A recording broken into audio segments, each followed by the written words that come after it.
Dear students, আমরা এবার যেটা করব, এখানে একটা ম্যাথ দেখতে পাচ্ছেন আমরা। এই ম্যাথটার অ্যানালাইসিস করার চেষ্টা করব, কারণ আমরা প্রিভিয়াস সেশনগুলোতে দেখেছি কিন্তু টিভিএমের বেসিক বিষয় থেকে শুরু করে সবগুলো বিষয়। এখন আমরা দুইটা কাজ করবো, একটা হচ্ছে অ্যানালাইসিস করবো একবার, ডিজাইন করবো একবার। তো অ্যানালাইসিস করার ক্ষেত্রে আমরা একটা ম্যাথ সিলেক্ট করে নিয়েছি। এই ম্যাথটা নাদিম আর নিলসনের যে কোনো একটা বইতে আপনারা পেয়ে যাবেন। আমরা সবসময় চেষ্টা করি যেন স্ট্যান্ডার্ড একটা বই থেকে পড়ানো, যাতে করে কোনো প্রকার কনফিউশন না থাকে বা ভুল না হওয়ার সম্ভাবনা থাকে, কারণ আপনি যখন শিখবেন যেন পারফেক্টলি শিখেন। তো এখানে আমরা যে ম্যাথটা দেখতে পাচ্ছি সেটা হচ্ছে যে দেখেন বলা হয়েছে moment capacity for a given of a given section. এখানে আমাদের মানে আমরা যেটা বলছি যে আমাদের মোমেন্ট ক্যাপাসিটি ক্যালকুলেশন করতে হবে। এই যে সেকশনটা দেওয়া আছে, এই সেকশনের জন্য আমাদের মোমেন্ট ক্যাপাসিটি ক্যালকুলেশন করতে হবে। আমরা যদি মোমেন্ট ক্যাপাসিটি ক্যালকুলেশন করতে যাই এই সেকশনের জন্য, তাহলে দেখেন যে কি কি ডাটা দেওয়া আছে আমাকে প্রথমে সেটা জানতে হবে, এবং এটা কোন মেথড আপনাকে প্রথমে সেটাও জানতে হবে। এটা আসলে কোন মেথড, বা সরি কোন মেথড, এটা হচ্ছে আপনার কোন টাইপের বিম আমাদের সেটা জানতে হবে। সো আমি এটা দেখেই বুঝতে পারতেছি এটা কিন্তু আমাদের কি একটা আইসোলেটেড টি বিম। তো এখানে লেখাই আছে দ্য আইসোলেটেড টি বিম শোন ইন ফিগার। এখানে ফিগারে আমার একটা আইসোলেটেড টি বিম আছে, is composed of flange 28 inch. তো এখানে কিন্তু ফ্লেঞ্জ উইথ দেওয়া আছে 28 inch, wide and 6 inch depth cast monolithically with a wave of 10 inch. আমাদের ওয়েব হচ্ছে 10 ইঞ্চ, ওয়েবের মানে এটা কি পিডব্লিউ, এখানে এটা বি, এখানে এইচএফ, ওকে, এটা 6 ইঞ্চি দেওয়া আছে এইচএফ ডেপথ। এই বিষয়গুলো হয়তো ফিগারটা থাকতেও পারে, নাও থাকতে পারে, শুধু ম্যাথটা দেওয়া থাকতে পারে, ডিটেলস বলা থাকতে পারে, আপনি এভাবে করে আপনাকে ড্র করতে হবে। গেল দ্যাট এক্সটেন্ড 24 ইঞ্চ বিলো, খেয়াল করেন, with 10 inch width that extend 24 inch below the bottom surface of the flange to produce beam of 13 inch. আমাদের বিম হচ্ছে কি 13 ইঞ্চ টোটাল, এবং আমাদের ফ্লেঞ্জ উইথের থেকে এই যে আমাদের 10 ইঞ্চ যে ওয়েব, এটা হচ্ছে ফ্লেঞ্জ উইথের থেকে 10 ইঞ্চ, সরি 26 ইঞ্চ বটমের দিকে এক্সটেন্ড হয়েছে। তার মানে টোটাল এ থেকে 6 আর 26 না 24 ইঞ্চ, তো 24 আর 6 এই দুইটা মিলে যেটা হয় সেটা হচ্ছে আমাদের টোটাল 36 আর দিকে 24, মানে এখান থেকে 24 আর এটা হচ্ছে 6 মিলে 30 ইঞ্চ। টোটাল ডেপথ তাহলে হলো 30 inch. Tensile reinforcement consist of 6 nos 10 bar. এখানে বলা আছে 32 mm এর বার, অথবা 6টা 10 নম্বর বার দেওয়া আছে, 1টা 2টা 3টা 4টা 5টা 6টা। তো 6টা 10 নম্বর বার দেওয়া আছে, অথবা 6টা 32 mm এর বার আপনি বলতে পারেন দেওয়া আছে। আর placed in 2 horizontal row separated by 1 inch clear spacing. তার মানে এখান থেকে এখানে যে স্পেসিং, ক্লিয়ার স্পেসিং, এটাকে আমরা 1 ইঞ্চ বলবো, 1 ইঞ্চ গেল। দেন the centroid of the bar group is 26 inch from the top of the beam. তাহলে the effective depth D equal to কত 26, মানে যে বার সেন্ট্রয়েড, গ্রুপ সেন্ট্রয়েড যেটা, এখান থেকে আমাদের এই যে বিষয়টা এখানে যদি দেখি যে total depth, effective depth D, এটা বলা আছে এখানে। The concrete has a strength 3000 psi concrete দেওয়া আছে, তার মানে F prime C equal to 3000 psi, and the yield strength of the steel is 60,000 psi, 60,000 psi. Fy equal to 60,000 psi.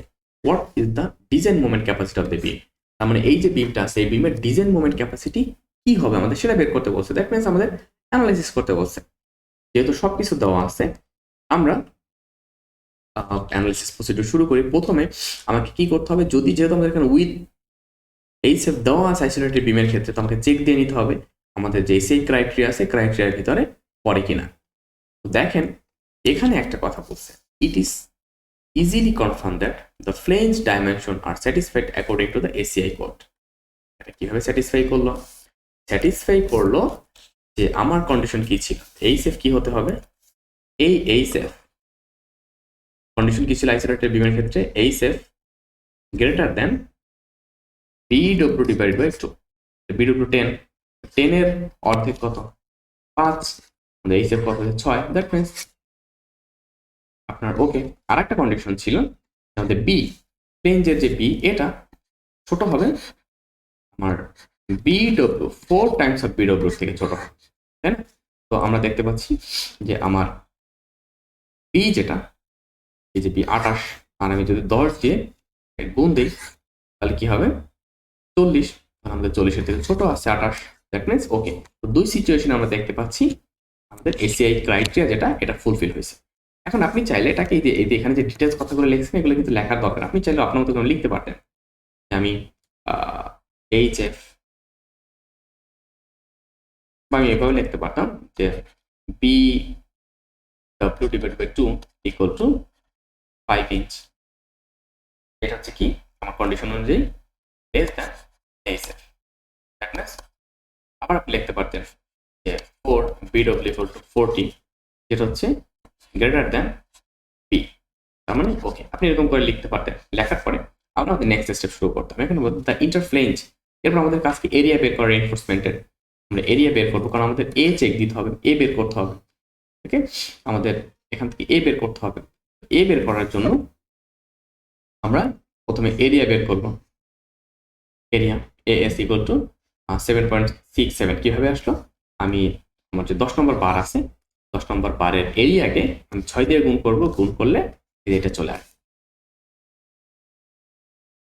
এরপরে আমি এটা করলাম, করার পরে আমাদের নেক্সট কাজ ক্যালকুলেটর, আচ্ছা ক্যালকুলেটর ওপেন করার দরকার নেই।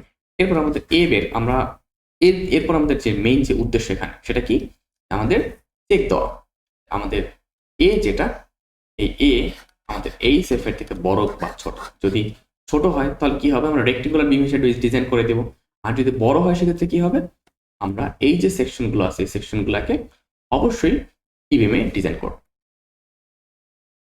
আমরা এই এএস পেলাম, এএস যদি পাই তো প্রথমে আমাদের কাজই হচ্ছে এ বের করা। এ বের করতে গেলে কি করতে হবে, আমাদের যে সূত্র কি ছিল A equal to 7.62 into FI, FI কত 60,000 দেওয়া ছিল বা 60,000 বা 60, আর হচ্ছে নিচে 0.85 F prime c, f prime c 3,000 দেওয়া ছিল বা 3, এবং আমাদের বি কত 28, বি হচ্ছে 28। এখানে কিন্তু বি ইকুয়াল টু আবার 10 দিয়ে দিয়েন না, এটা কিন্তু সাবধান। এই যে বি এটা আমাদের বি নর্মাল বি, ঠিক আছে। আর বি যদি ডব্লিউ লেখা থাকে সেক্ষেত্রে কিন্তু বিডব্লিউ মানে বিমের যে উইথ সেটা, এইটা আমরা দেখতে পাচ্ছি এটা গ্রেটার দ্যান এইচএফ, এভাবে লিখবেন greater than HF. So T beam confirm বা এখানে লিখে দিবেন so T beam design stick এখানে লিখছে দিস এক্সিস্ট দ্য ফ্লেঞ্জ, আপনি এটা তো আমরা দেখাই দিলাম এখানে, এখান থেকে আপনি লিখবেন so A T beam analysis is required. Clear? যখন রিকোয়ার্ড হবে তাহলে নেক্সট স্টেপ কি ছিল এএসএফ ক্যালকুলেশন করা। কারণ আমরা প্রথমে কি করব এএসএফ ক্যালকুলেশন করব, এএসএফ ক্যালকুলেশন করে আমরা এম এন 1 বের করব, এরপরে টোটাল এএস থেকে এএসএফ বিয়োগ দিয়ে আমরা এম এন 2 বের করব, সেম প্রসিডিউর আমরা যেটা দেখেছিলাম আগে। এএসএফ বের করার জন্য আমাদের সূত্র কি ছিল, সূত্র ছিল 0.85, যদি একটু দেখাই আপনাদের previous asf 0.85 reference b minus বিডব্লিউ into hf divided by fi. আমরা এই সূত্র অনুযায়ী সব ভ্যালু বসিয়ে দেবো এখানে, যে 0.85 F prime C divided by FI B minus BW, B minus BW, তো বি কত 28 আর বিডব্লিউ 10 ইন্টু 6, 6টা কি আসলে 6 হচ্ছে আমরা যদি এখানে একটু দেখি আমাদের এইচএফ, দ্যাট মিন্স আমাদের থিকনেস অফ ফ্লেঞ্জ বা ফ্লেঞ্জের থিকনেস, এইটা তো বসিয়ে দিন। আমরা টোটাল পাচ্ছি 4.59 ইঞ্চি স্কোয়ার, 4.59 ইঞ্চি স্কোয়ার রিইনফোর্সমেন্ট এএসএফ এর জন্য।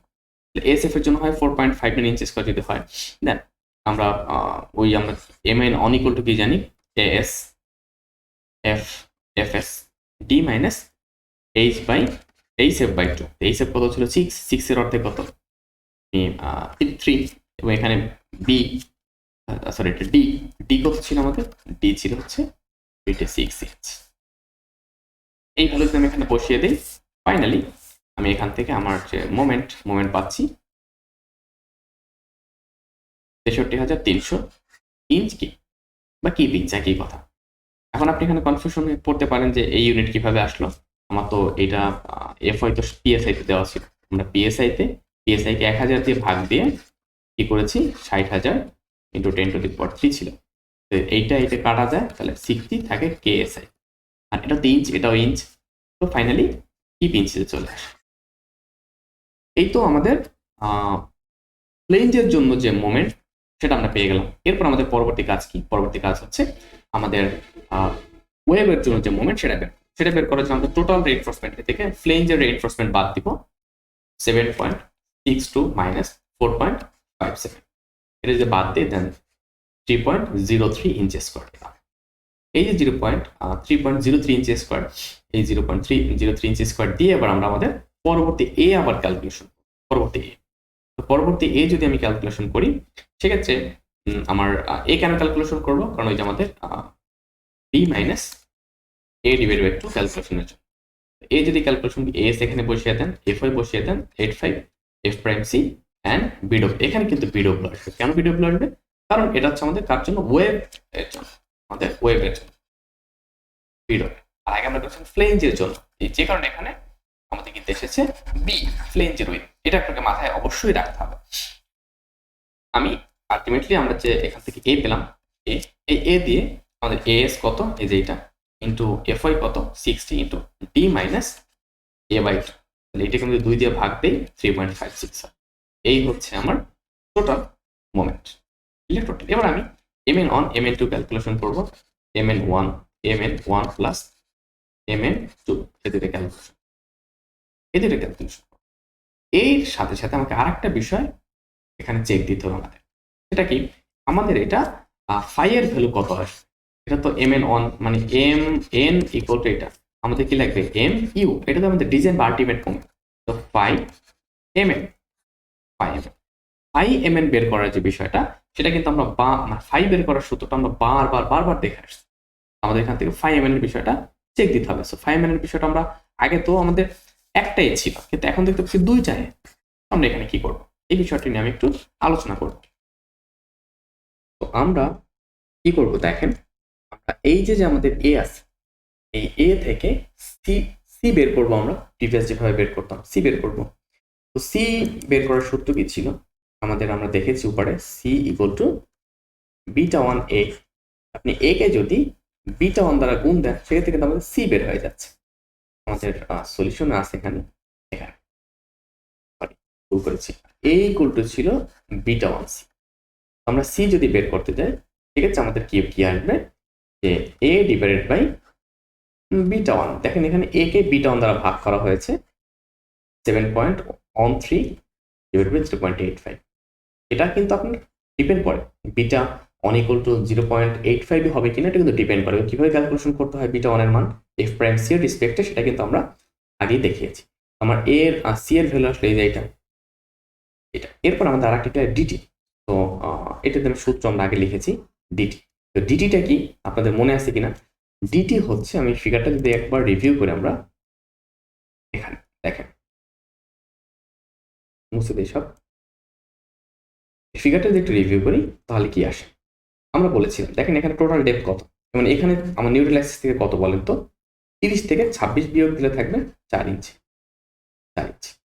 তার মানে আমরা বলেছিলাম যদি আমরা 4 ইঞ্চি ধরে নেই, 2 লেয়ারের ডেপথ যদি 4 ইঞ্চি ধরে নেই, দুই বইয়ের নিলসন এবং নাদিমের বই দুজনের মধ্যে দুই রকম ছিল, এবং আমরা ক্রাইটেরিয়াও বলে দিয়েছিলাম যদি 3.5 ইঞ্চি নেই সেক্ষেত্রে কত ধরবো 1, আর যদি 4 ইঞ্চি ধরি সেক্ষেত্রে 1.5 যোগ করবো ডি এর সাথে, ডিটি পাওয়ার জন্য ডি প্লাস একটা সাথে 1 হবে, আর এক ডি প্লাস 1.5 হবে। সো যদি 4 হয় সেক্ষেত্রে আমরা 1.5 যোগ করবো। এটা বই অনুযায়ী আমরা একটা ফিগারই দেখেছিলাম। এখান থেকে আমরা ডিটি পেয়ে যাবো। তার মানে আমরা এখানে কত যোগ করব 26 এর সাথে ডিটি পাওয়ার জন্য 1.5, তাহলে কত হয় 27.5। তার মানে ডিটি ইকুয়াল টু 27.5। আমাদের সূত্র কি হবে যে এপসাইলন টি ইকুয়াল টু 0.003 এটা মেবি ছিল dt minus c divided by c. এটা যদি আমরা করি সি এর ভ্যালু তো আমরা জানি, দেখেন সি এর ভ্যালু আমরা জানি কত আসছে 8.39। ক্যালকুলেশন করি,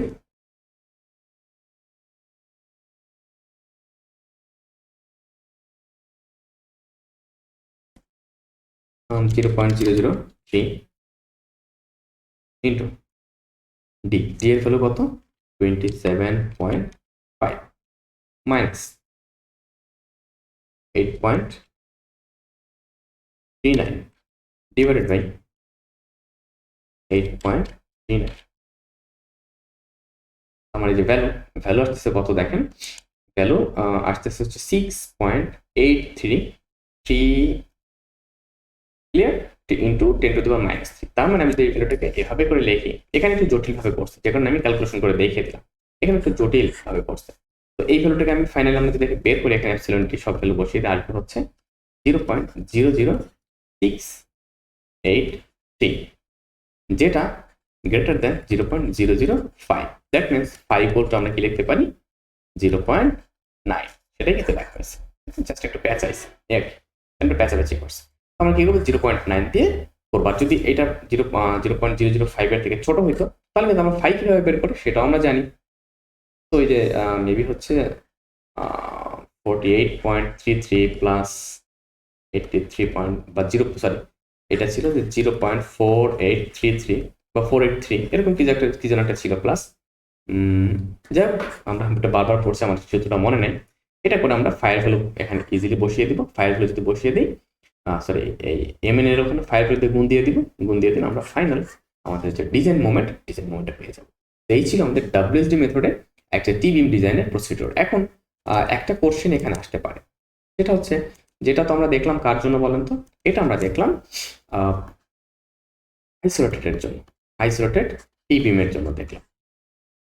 যদি এমন হয় আইসোলেটেড টি বিম না হয়, যদি আইসোলেটেড টি বিম না হয় সিমেট্রিক হয়, তাহলে কি করবো? সেক্ষেত্রে প্রসিডিউর সেম। এখানে আমাদের হয়তো উইথ যেটা দেওয়া থাকবে, আমি আপনাদের এরকম কিছু ম্যাথ দিয়ে দিব, আপনি একটু প্র্যাকটিস করবেন, তারপরে যদি প্রবলেম হয় আমাকে অবশ্যই নক দেবেন। এখানে সেকশন হয়তো দিয়ে দিবে বা বলে দিবে যে আমার বি এত, কারণ আপনাদের সব আপনি যখন অ্যানালাইসিস করবেন তখন তো আপনি সব জানবেন, আপনার সেকশন কত, আপনার ফ্লেঞ্জ উইথ কত, সবকিছু আপনি জানবেন। আমরা তো ডিজাইনের সময় বিষয়গুলো কনসিডার করিনি, অন্য সময় আমরা সেটা জানবো, তাই না? আমাদের এখানে কি করতে হবে, আমাকে যদি ভ্যালু দেওয়া থাকে, দেওয়া তো অবশ্যই থাকে, কারণ আমি অ্যানালাইসিস করতেছি। আমি যদি ফিক্স সেকশন যদি আমাকে দেওয়াই না থাকে, আমি অ্যানালাইসিস কিভাবে করবো? অবশ্যই দেওয়া থাকে। এই হচ্ছে বিষয়। আমরা ডিজাইনের সময় এটা একটু ব্যতিক্রম আসবে, তখন এটা আলোচনা করবো ডিজাইনের ম্যাথ। তো থ্যাংক ইউ। আর আপনাদের যদি মনে হয় যে আরো কোনো টপিক বা আরো কোনো বিষয় নিয়ে আমাদের আলোচনা করা দরকার বা আলোচনা করার দরকার আছে, সেক্ষেত্রে আমি আপনাদের বলবো যে অবশ্যই আমাদের নক দিবেন, আমাদের কিউএনএ সেকশনে বলবেন, অথবা আমাদের কমেন্টস করবেন, যাতে করে আমরা আপনাদের অন্য কোনো প্রবলেম থাকলে বা অন্য কোনো চাহিদা যদি আপনাদের থাকে, আপনি অবশ্যই বলবেন, আমি চেষ্টা করব সলভ করার জন্য। কারণ কি, আপনি যদি না বলেন সেক্ষেত্রে কিন্তু আমার পক্ষে আসলে বোঝা সম্ভব না যে আপনার কোথাও ল্যাক আছে কিনা, আপনার আরো ডিটেলসে কোনো কিছু জানা দরকার কিনা। আপনারা এটাই করবেন যে বিভিন্ন টপিক বেটার হয় কিউএনএ সেকশন আমাকে নক দিবেন। প্রত্যেকটা কোর্সের কিন্তু কিউএনএ একটা সেকশন আছে, আপনারা যেটা করেন সেটা হচ্ছে কমেন্টসে নক দিয়ে দেন। তো কমেন্টসে নক দিলে যেটা হয় যে আপনার কথা এবং আমার কথা কিন্তু সবাই দেখতে পারবে, এটা মাথায় রাখবেন। আর আপনি যদি কিউএনএ সেকশনে দেন আপনার কথা শুধু আপনি এবং আপনার ইনস্ট্রাক্টর যে থাকবে, আপনার টিচার যে থাকবে, আপনাদের দুজনের পার্সোনাল কথোপকথন কিউএনএ সেকশন। কিন্তু আপনি যখন মানে কিউএনএ একটা সেকশন আছে কোর্সের ভিতরে, দেখবেন কিউএনএ নামে একটা সেকশন থেকে ওভারভিউ, দেন হচ্ছে আপনার থাকে হচ্ছে রিভিউ, কিউএনএ, এরকম কিছু বিষয় থাকে, ওখান থেকে আপনার বিষয়টা দেখে নেবেন। যাই হোক, সো আমরা যেহেতু মোটামুটি অ্যানালাইসিসটা শেষ করলাম, আমি আপনাদের আরো কিছু ম্যাথ কিন্তু দিয়ে দিব প্র্যাকটিসের জন্য, পুরো একটা বই দিয়ে দিব, যাতে করে আপনারা এই বিষয়গুলো খুব ভালোভাবে প্র্যাকটিস করতে পারেন। এবং বেটার হচ্ছে আপনার বই ফলো করা, নিলসন আর নাদিমের বই দুইটা এনাফ আপনার প্র্যাকটিসের জন্য। বাংলাদেশের যে কোনো বিশ্ববিদ্যালয়, আপনি যে কোনো বিশ্ববিদ্যালয়ে পড়াশোনা করেন না কেন, এই জন্য নাদিম এবং নিলসনের জন্য, আপনার এই স্ট্রাকচারের জন্য নাদিম অ্যান্ড নিলসনের বই প্র্যাকটিস করলে এনাফ, কোয়াইট এনাফ আপনার জন্য। So thank you very much. Stay connected till next lecture.